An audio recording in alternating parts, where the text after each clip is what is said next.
What's up, Playboys? Or sad boys and girls. Tough weekend for the crew. This is the CMB Sports Show. I'm your host, Braylon Brakefield. Along with me is another sad boy, Cole Epchitz. Cole, what's up, bro? Man, it's a sad boy Sunday. There's no beating around the bush. It's, I don't want to say the season's over, but vibes are very mid right now. Very medium vibes, very low to medium vibes. Just an embarrassing showing by the Tide last night. But hey, it is what it is, I guess. Got to move on. Actually, to me, the season is over, and a season is also beginning. It's basketball season, college Facts. Basketball season. It's all anyone's Facts. talking about now. It's all anyone's worried about. Now, Auburn's been in that boat for a couple weeks now, but now Bama fans can join the boat and just be worried about getting some buckets. Quit worrying about winning football games because football's overrated anyways. Nobody even really cares.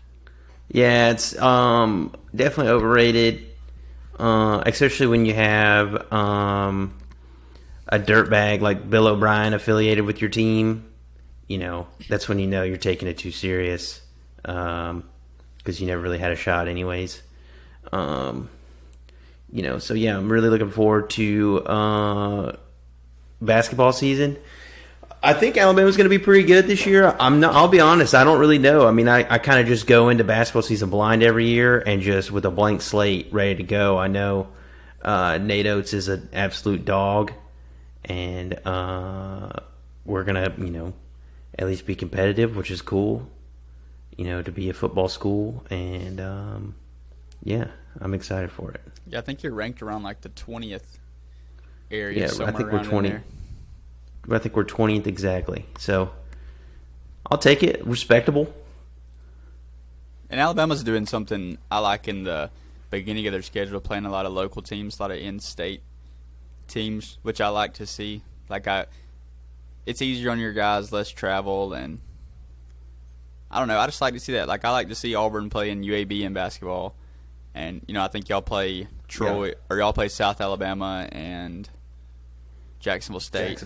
So playing two smaller I always wish schools. Yeah. I always wished when I went to Stillman, also gotta give a shout out. Stillman College. I wish, because Stillman always had a good basketball team, and I always wanted them to play each other. Like exhibition, because we're NAIA or whatever, but I always thought that would have been cool. Because Stillman was good. Or Stillman's always good at basketball. They always make the NAIA tournament. It's kind of the same format. You go through your conference tournament, then it's like you have your conference winners go, and then it's like at large.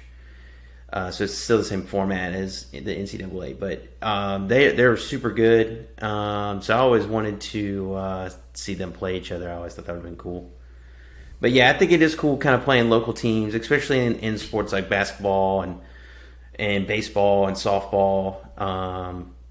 Especially because I remember whenever, when we were in high school, whenever Jacksonville was hosting Alabama or Auburn, we would go, or if Samford was hosting Alabama Auburn, we would go. And it's just cool to see, instead of traveling to Tuscaloosa, they come, or to Auburn, they come, closer and play. And it's cool for the fans of the team that they're playing and the fans of Alabama and Auburn. So I think it's good for the programs.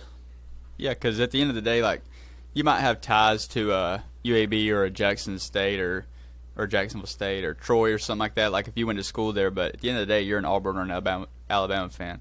So to get to see one of those schools, come and play like you are playing at South Alabama, that's a lot of people that live down south that may not ever really get to see Alabama play in person very much. They get the chance.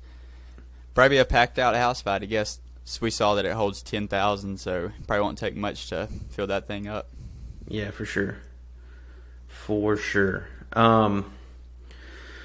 Well, I guess we should talk about the elephant in the room. I I kind of want to get some things off my chest just about Alabama in general. I think that we played hard, and we played to the end. But at the same time, I think we played. It's pretty embarrassing when former players are on Twitter talking about how undisciplined we are, and especially on defense.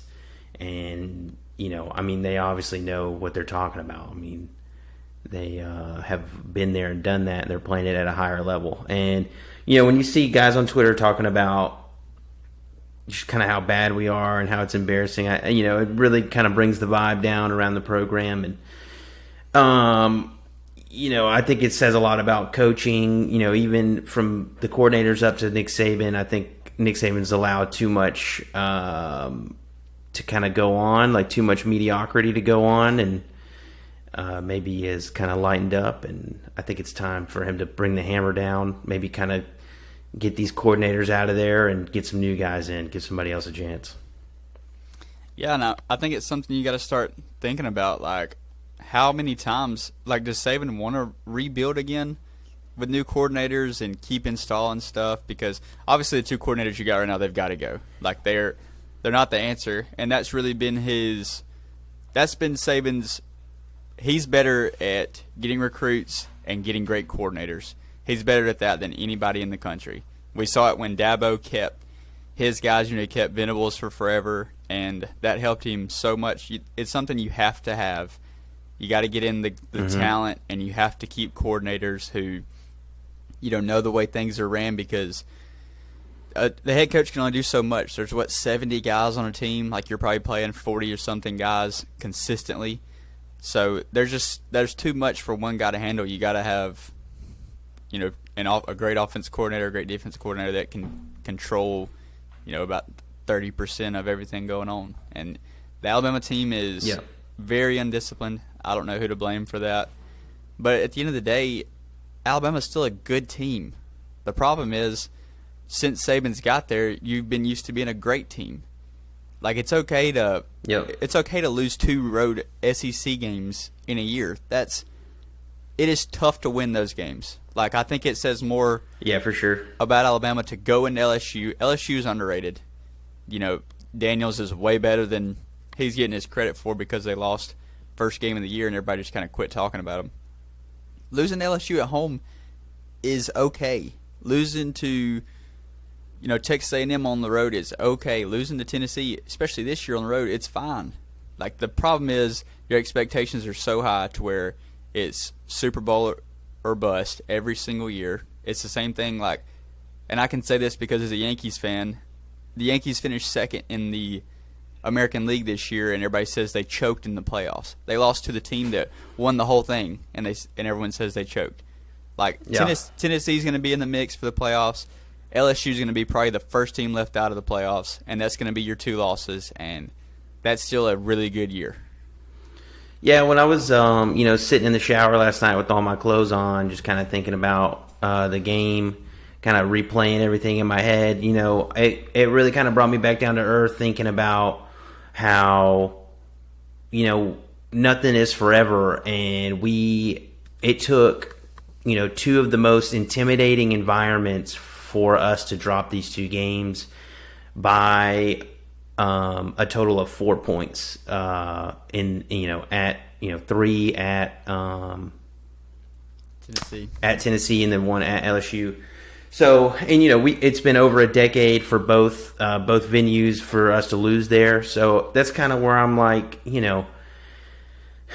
I can keep my sanity a little bit. I know it's tough to win at those places, and then for us to do it that long while LSU has been up. They've won a national championship, during that run. That's now, Tennessee's been down. So take that with, I still think it's a tough place to play. It doesn't matter what kind of product they're putting on the field, but LSU's been really good during Saban's reign, and we've gone down there and taken business this long. But what gets me kind of upset is we have probably two of the best players Alabama will ever have at one time, and we can't figure it out for them to like all the other players around him. Like Bryce Young is probably the best quarterback that Alabama will ever have to not win a championship, and he's probably going to be one of the. Well, he technically won a championship with as a freshman, but Backup. As a starter, he's probably going to be one of the best quarterbacks ever. Honestly, I don't. I know he's small. He might not have a good NFL career, but as a college quarterback, he's one of the best ever for Alabama. And it honestly is just tough because we failed him, and we never could kind of get him the right pieces around him or stayed healthy last year. If we stay healthy last year, I think we beat Georgia again. But I just kind of hate it for him. You could tell he was pretty upset walking off the field. I'm sure he probably feels pretty bad, but it's not really. I don't think it's his fault at all. I don't think it's Will Anderson's fault. Talking about the coordinators though, I do want to bring this up. Will Anderson has a quote. He said, "I think the biggest is that we need to get rid of all the individual stuff and make a team effort. Make sure that everybody has 2 feet in, and make sure they keep Alabama football the main thing while we're still here, and think about the future." Personally, when I read that, I feel like that's a low-key shot at maybe Bill O'Brien and Pete Golding, who are probably during the bye week traveling to interview and things like that. It could also be about players, wanting to transfer. Or, I don't think anybody would be thinking about going to the draft.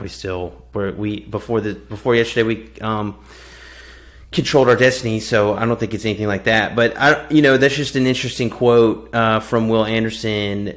That makes me think, something's going on the inside with some of our players and coaches. So that's something that's very unsettling when I read that.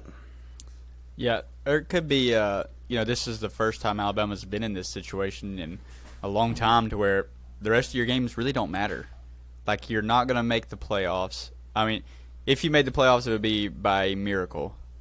Something crazy would have to happen with the teams ahead of you, but it's the first time Alabama's been in that spot. I think it's been since 2010, since the Iron Bowl.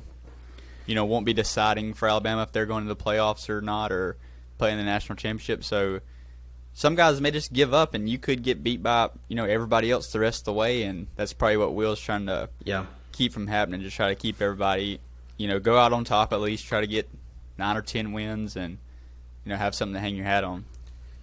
Yeah, it's been we have a streak of 15 years in a row that we've had 10-plus wins. So I think that would still be a big goal for the dudes who actually care about themselves as a competitor. So I think that's probably the goal from here on out. Take care of business against Ole Miss and Austin Peay and Auburn and win the bowl game, but. I don't know. It's just weird. It's just weird being in this situation. It's very sad, very disappointing. But it is what it is. Makes you enjoy the good times even more. So, just gotta roll with it. Just soak it in. It honestly, as from an outsider's perspective, it feels like it's just coming to an end. Like, this run has been crazy, one of the greatest we've ever seen, and it just feels like this is the downhill, because I don't think Alabama was that great last year either. Like, you think about some of the games they had.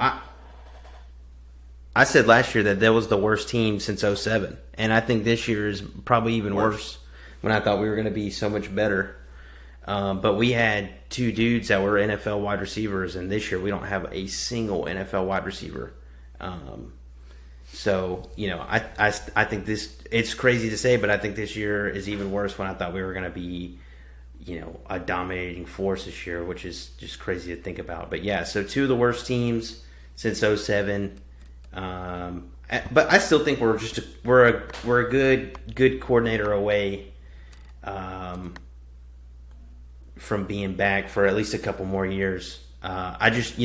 I'm sure Pete Golding is probably one of the longer tenured coordinators in in Saban's era at Alabama. So I think it's time for him to leave the rehab and get going on his way. And the same thing with Bill O'Brien. I don't know who we bring in. I'm sure we have dudes on staff that are probably better than them. I don't know. I feel like that's how it always ends up. But a lot of people want to coach with Saban, so I'm not. I still think we're just one coordinator away, and maybe a refresh, kind of get the Bama factor going again. One good offseason away from being back. So yeah. But yeah, that's really all I got to say about Alabama. So yeah, We had Georgia kind of separate themselves away from the pack Saturday. The Tennessee got it a little closer, scoring late touchdowns, but that game was never in doubt. Like, Tennessee kicked a field goal, I think was the first score of the game, and then Georgia went on like 28-3 run or something, and they're such a mismatch. I've been saying it. Their tight end threats they're unguardable at the college level. They don't make linebackers fast enough to cover the guys like that. The only place you see that is the NFL. Most NFL teams have one guy that's big enough and fast enough to keep up with a elite tight end, and even then, you see elite tight ends give people problems all the time in the NFL. It's just such a weird position. Like, it's almost an offensive lineman catching passes. Yeah, I mean, you got to have the only way you can do it in college is a big safety. That's how Alabama did it last year. That's the only way. You can't have a linebacker cover Brock Bowers. You can't. No. I mean, he's just too fast. He runs a 4.4, 4.5. I don't know a linebacker that's doing that in college, unless they're just a smaller guy. So yeah, I think that their matchup is really good for kind of how college football is going. They're like the big bad bullies in a way that you would expect from a top tier SEC team. Like, they just are bigger and better than you, and they're going to enforce their will on you. It kind of went how my gut was telling me to go. My brain was telling me that Tennessee might actually be them dudes, but my gut was telling me that Georgia will put them in their place with scheme and just overall athletic ability. Hendon Hooker did kind of look pretty normal. Hendon Hooker yesterday, overthrowing dudes, couldn't get it on target. I know it was raining in the second half, but there was a lot of balls that he missed in the first half too that would have kind of evened up the game if he can connect. But he was just, it's just tough when they're bringing 4 dudes and they're dropping 7. What do you do? It's you got to be pretty jacked up when you got some dude in your face. I mean, I couldn't imagine the adrenaline that's pumping through your veins in that moment. So I'm sure a quarterback would probably a quarterback who's been in that situation would tell us, like, yeah, it's a lot harder than it looks. Hitting that open guy running down the sideline when you got dudes running in your face. So. But yeah, I think Stetson Bennett is still probably one of the more cringier, annoying players ever behind Russell Wilson. I hope he enjoys his time before he has to become a real estate agent or insurance guy. So live it up, young fella. If he's a 2-time champion and he stays in Athens, Georgia, he'll be the greatest car salesman in the history of Georgia. Like, he'll own every lot. The greatest. Probably he'll own every lot in the state. He, obviously, I don't think either one of those guys have NFL careers. Like, honestly, Hendon Hooker, even though, he's got a chance to win the Heisman, which the Heisman is in shambles now. But anyways, Tennessee benefited from having 6 of their first 8 games at home. And the way their offense is it's fast-paced, no huddle. They're getting the call from the sidelines and just trying to keep your defense, confused and not giving your defense time to adjust. And that's impossible to do on the road in a hostile environment. And you saw how many penalties they would have, delay games and false starts and stuff like that, just because the crowd's against you and the crowd is trying to be as loud as possible to keep you from communicating anything. And that kept Tennessee from getting comfortable and ruined their whole game plan. And really, that's what they've done all year, and it's worked. But you can't get in a groove on the road like that, especially not when you start down. Like I said, they scored their first drive, and then when Georgia answers, then it's like, all right, now you have to fight back against this crowd, I think the only way you're going to win there is if you jump out on Georgia quick. Or you got to. Yeah, I mean, how many times have we seen it? Yeah. How many times have we seen it where Georgia will go up 10 and then it's just over? Yeah, game's over. Once they get separation, it's over. I mean, you're not getting any kind of rhythm at all. I mean, I've seen you. It's like every time they play, that's how it goes, and it just is what it is. I think going back to the Heisman though, Auburn fans will like this one. I think the dark horse right now, if you're a betting man, you got to take Bo Nix. I don't see why you don't. Dude's had 11 touchdowns in 2 weeks, and he's done it in every way you possibly can besides a pick six. I mean, he's caught one, he's ran them in, he's thrown them. He's better looking now. He cleared up his acne, whatever he had going on, it's done. I'm sure it's probably the air up there with all those trees, all those evergreen trees. It's probably a little bit cleaner and nicer. It's not as humid. Well, Auburn had some nice trees at one point. Yeah. Well, I don't know what happened to those. Just bad timing probably, but I don't really know what to say about that, but yeah. So, that Spike 49 or whatever, I'd probably outlaw that, in city limits maybe, but that's neither here nor there. So yeah, Bo Nix probably should win the Heisman this year. I don't know who else would. Maybe I don't know why. I don't know. That kind of threw me off. Thinking about those trees. You know what I mean? My bad. It's just you're good. Oh no, I was wondering if they rolled them last night because Alabama lost. No. Isn't that how it works? I know that's how y'all feel and how you think, but it's not how all of us are. I don't care if Alabama. I don't know, man. The way Twitter looks, that's the way. That's how it looks sometimes. A lot of Auburn fans will be chiming in, and not just you guys, not just you and Chandler. It's a lot of national, regional Auburn pages will be chiming in on Alabama L's, and it's just peculiar. Which I didn't say anything. I didn't say anything either time Alabama lost this year. Did I?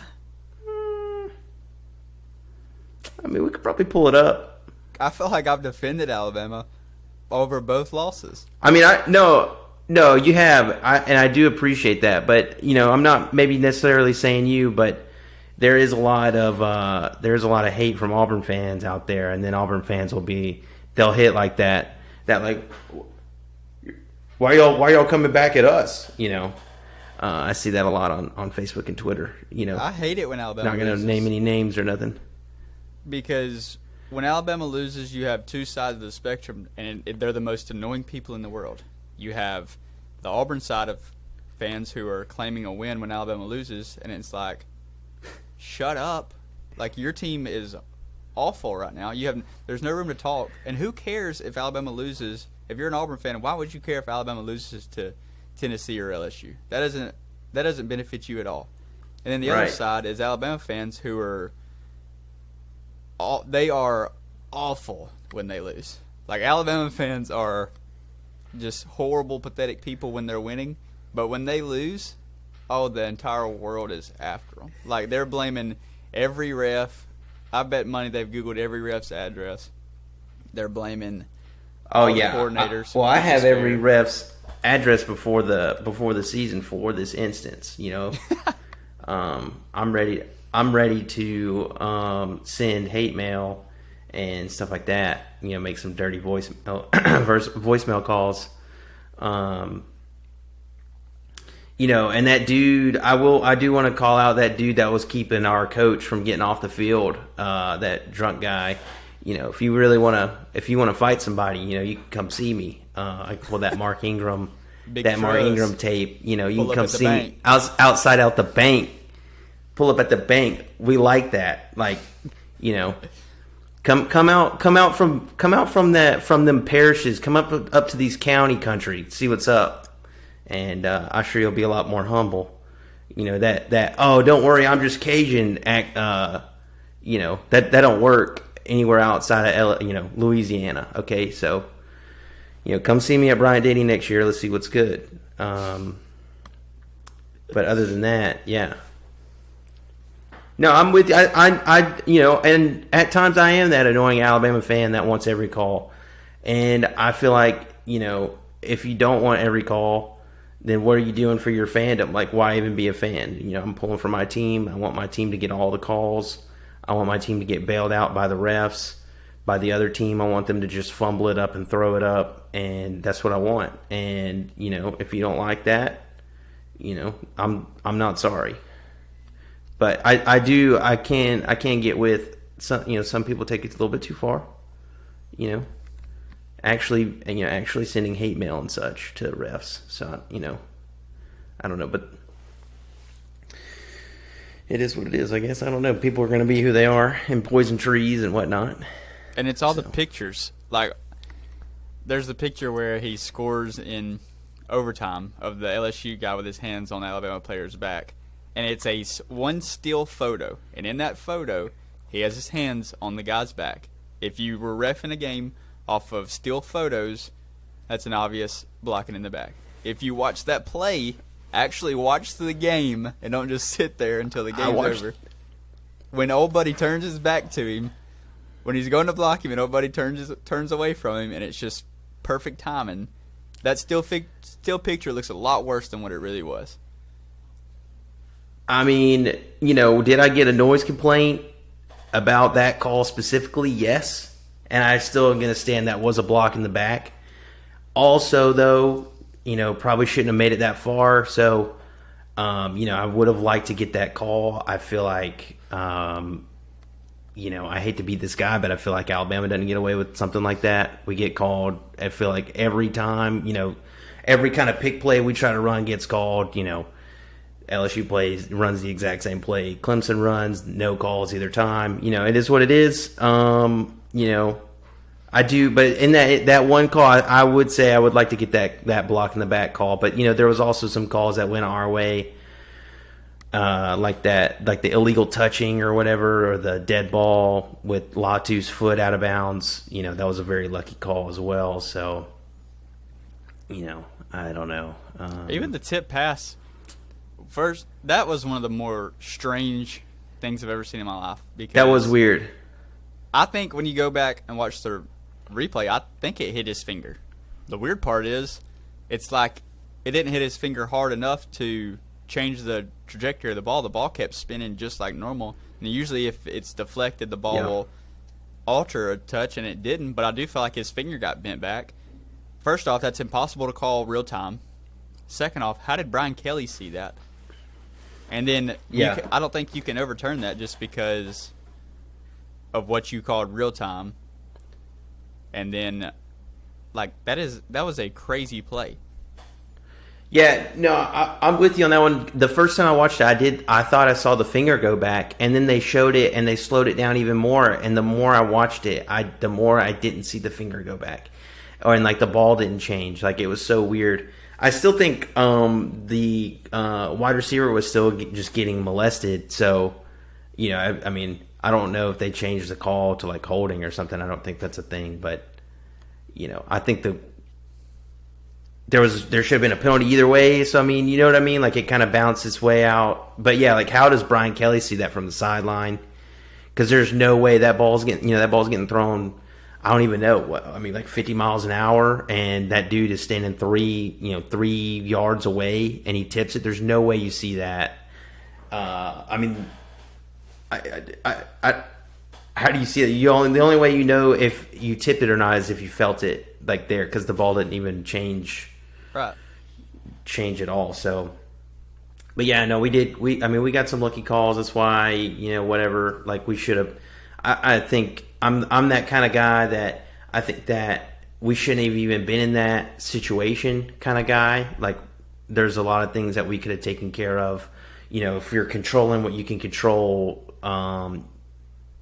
you're not even in that situation. So that's just kind of how I like to think about it. Kind of keeps me grounded. We learned that from the great Coach Hoyle.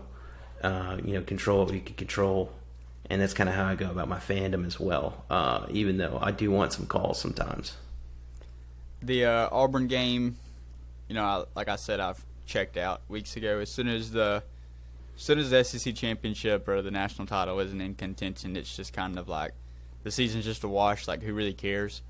And that happened pretty quickly for Auburn this year. And I am very happy for Cadillac. I don't think he should be the next head coach. I don't think he's got that in his bag. But I think he's somebody you have to keep around the Auburn program for as long as he's willing to stay. And judging by the way he is, like, he bleeds Auburn. He is the definition of an Auburn guy. He is, the first player that I remember watching, and he has to be around. Whoever is the next head coach, you have to keep Cadillac as your running backs coach or something. Just his energy is game changing. You can see that Auburn's offense looked competent for the first time this year, but I still don't think he's the guy. I love him, but I don't think he's the guy. No, I agree with you though. I think he should stick around. He's been, an Auburn staple. For the short time I was in Auburn, he read me Green Eggs and Ham by Dr. Seuss when I was in elementary school. So, him, Ronnie Brown, and Jason Campbell are some dudes that I look up to, even though they played for the bad guys. So I think that Cadillac Williams is a cool guy, and I think he should be kept around. He doesn't hurt your program at all. He's all about Auburn. He's going to be on Auburn's side. He's going to be about winning. I think he's a good dude to have around. I think it's cool, to kind of break that. He's the first, black head coach. I think that's cool too at Auburn. I think that's a big, big move for them. But he just seems like a stand-up. He just seems like a stand-up guy too. He's the kind of guy you want around your program, anyways. Just even if he wasn't an Auburn guy, like he's the kind of guy you would want. I think he's more of a players guy, anyways, which is always good. You always want a guy that's about the players and getting them to be, good people and not just good football players. So, I think he'd be good. I think one day maybe he does have that shot, and that's why he'd probably keep him around, because that would be just the ultimate, Auburn move, like a good move for Auburn, not like a Auburn. You know what I mean. Yeah. I think that would be a good move for Auburn. Yeah, I think we hit the nail on the head, warning everyone with the rat line, Clemson and Notre Dame. Saying Clemson was only 3.5-point favorites basically threw up a red flag of, hey, Notre Dame's going to win this game. We talked about it a little. I don't think we went very much in detail, but that game wasn't ever even close. Michigan and Rutgers, that game got out of hand quick because I think it was 17-10 at halftime. Or 17-14, something like that.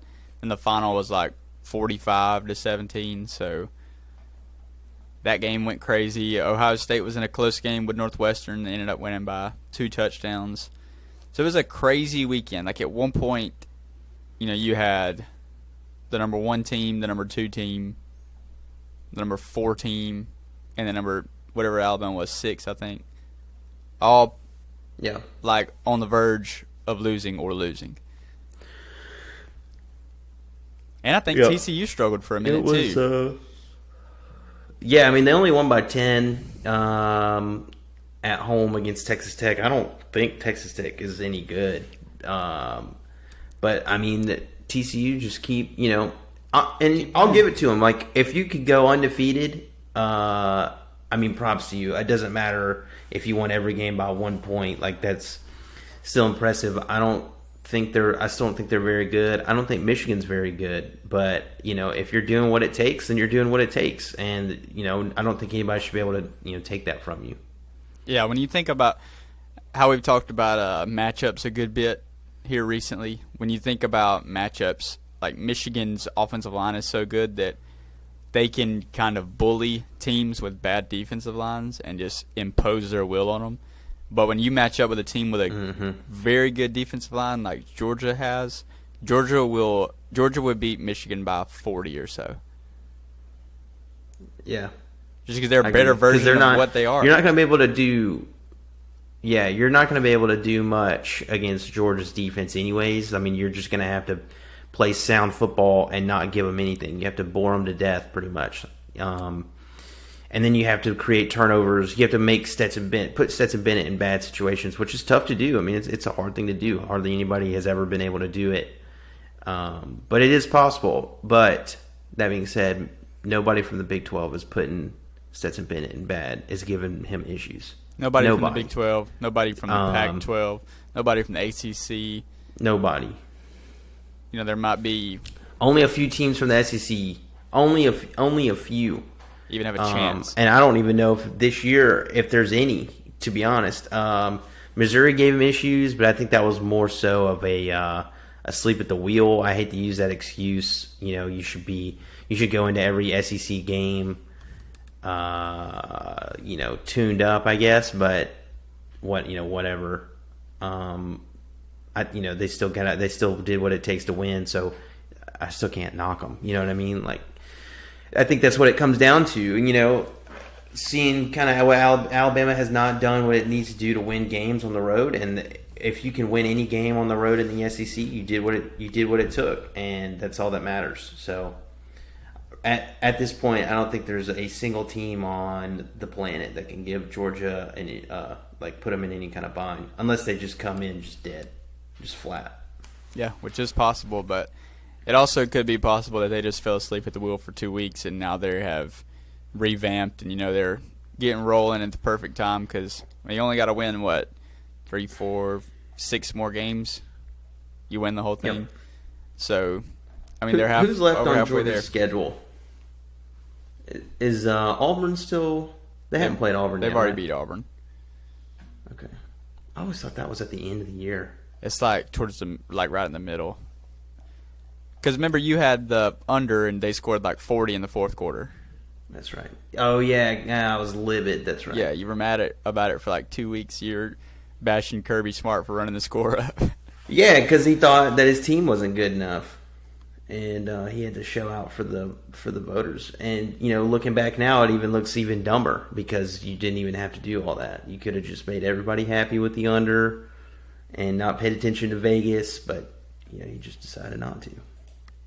Let's see, I'm trying to pull up their schedule, see who they got left. I know they got Georgia Tech. Yeah, but who cares? That's a blowout. That is a blowout. Probably the East teams, if I had to guess. At Mississippi State, at Kentucky, and then Georgia Tech at home. Yeah, those 3 wins. Yep. We read the Texas line perfect too, and a lower ranked team on the road as a favorite. You got to take that. That's they're basically just gifting you those wins, and you got to take them any chance you get. The Astros win the World Series. The Phillies with a great run by the Phillies, but just Astros are a wagon. They lost 2 games in the whole playoffs. Even with Verlander being as bad as he is, they still win the whole thing easily. It's crazy the talent that they have, especially young talent too. Yep. I mean, they're just the dudes that they just know what it takes to win it, and they do exactly that. They know how to execute, how to win it. I feel like they play for the World Series every year. And I think that, if you're still saying that they're still cheating, or it doesn't, anything they ever do now is tarnished because they cheated one time. I think you're a loser if you have that kind of mentality. Like, these dudes go out there and they whoop you from the first pitch to the last pitch, and there's nothing you can do about it. I mean, they're just good. They bring up a rookie shortstop and he wins the World Series MVP. That dude is an absolute freak. I can't believe that they even offered Carlos Correa a contract with that dude in the minors behind him. So he's better. Just that alone is crazy. Like, their pitching staff is just ridiculous. They're healthy this year too, so that helps a bunch. Yordan Alvarez, one of the best trades of all time for him. They're just good, man. They're just good. They're well ran. They have dudes that, I mean, they don't like my biggest thing, like in the postseason and really just throughout the season, teams who strike out the least are gonna be good, and they don't, like the Astros refuse to strike out. I think they have one dude, that probably strikes out more than he should, and it's Jordan, but like he's also a home run threat every time the bat leaves his shoulder. Kyle Tucker is another dude that is just like busted onto the scene and is just taking names. Like, dude just hits. I mean, he just shows up, hits, plays defense, and I mean they're good, man. Yeah, you can't blame the current guys. Like Dusty Baker had nothing to do with the cheating scandal. Pena had nothing to do with the cheating scandal. The only guy left to blame is Altuve, and other than that, it's all like new guys. Like Bregman's still there, and I think Kyle Tucker was there at the time, but you can't hate Bregman. They were super young. Yeah, Bregman was a rookie. I think Kyle Tucker came up the next year and started playing. So, like, I mean, they have nothing to do with it at all. Verlander was there, but he didn't even involve him. Like, if you're still hating on him for cheating, like, it's totally different dudes. Yeah, Verlander's a guy that doesn't get enough hate for just how bad he is in the playoffs. But yeah, I'm happy for Dusty Baker. Trey Mancini winning it. That's huge. A guy who was battling cancer last season, and now he's on has a World Series ring. They're a very solid group. Like, they do things the right way. They lost the best shortstop in baseball and replaced him with a better one from their farm system. Like, nobody else in the game can do that. No, it's crazy. And I've always been a big Bregman fan. Even when he was at LSU, I like Bregman because he's a smaller guy, plays infield, and I kind of could relate to him on that side. So he's probably my top 2 or 3 favorite players in the league. So I'm really happy for him. I think he's a cool guy. I think he's a stand-up dude. And he's just really good at his job too, so that helps. He has to be one of the most clutch players in baseball. Like, throughout the entire Yankee series, it was like every time they came up, every time there was an at-bat that could change the game, Bregman was up, and he was doing it. Like hitting a home run or a double or something. Even against the Yankees, he hit one double, or it was going to be a double. It was a ball in the gap, and Judge just happened to make a great play to stop it. It's like every time he comes up, he's hitting the ball in the gap or he's hitting it out of there. And he's perfected. Yeah. There's something weird going on in Houston with that left field line to where the Houston guys have figured out how to hit it out there. And a lot of other guys, you see a lot of other guys like Stanton hit a pop-up there towards left field that got 200 feet. And then Bregman comes up and hits the ball half as hard as Stanton did, and it's bouncing off the freaking train tracks. So it's like, I don't know how they've figured that out, but it's like they just hit it up into a wind tunnel and it just carries it out of there. There's two at bats that I remember from the World Series that just had me like, what? And it was from Bregman. And one of them was he was caught super out front by off-speed pitch. I mean, it looked like he in-caps it, and he's just way out front, way on his front foot, and he hits it off the wall for a double. And you're just like, is that even legal? How does that even work? How do you even have enough bat speed to put it out that far? Like, I mean, it was still, it's still like a 350-foot shot off the wall, off that big wall. Like, I don't even understand how that works. And, he's mostly known as a pull hitter. I want to say it was Game 5. Maybe, either Game 4 or Game 5. It was at Philly, late in the game.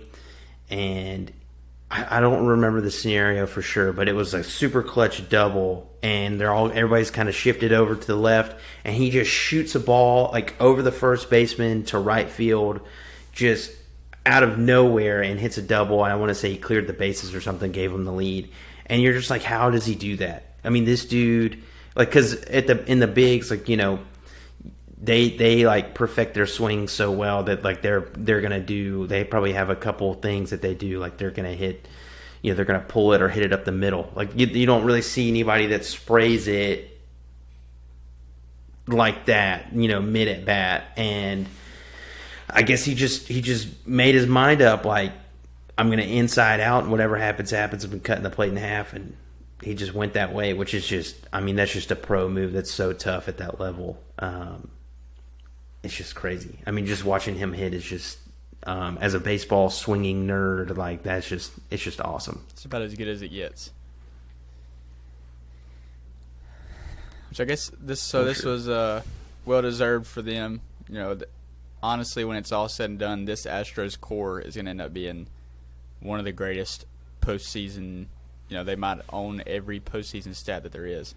They just rotate pitchers in that you've never even heard of, and they're elite. Their bullpen always, is great.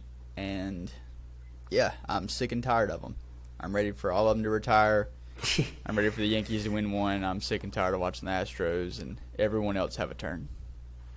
Yeah, I think them moving to the American League is one of the most impactful moves in baseball ever.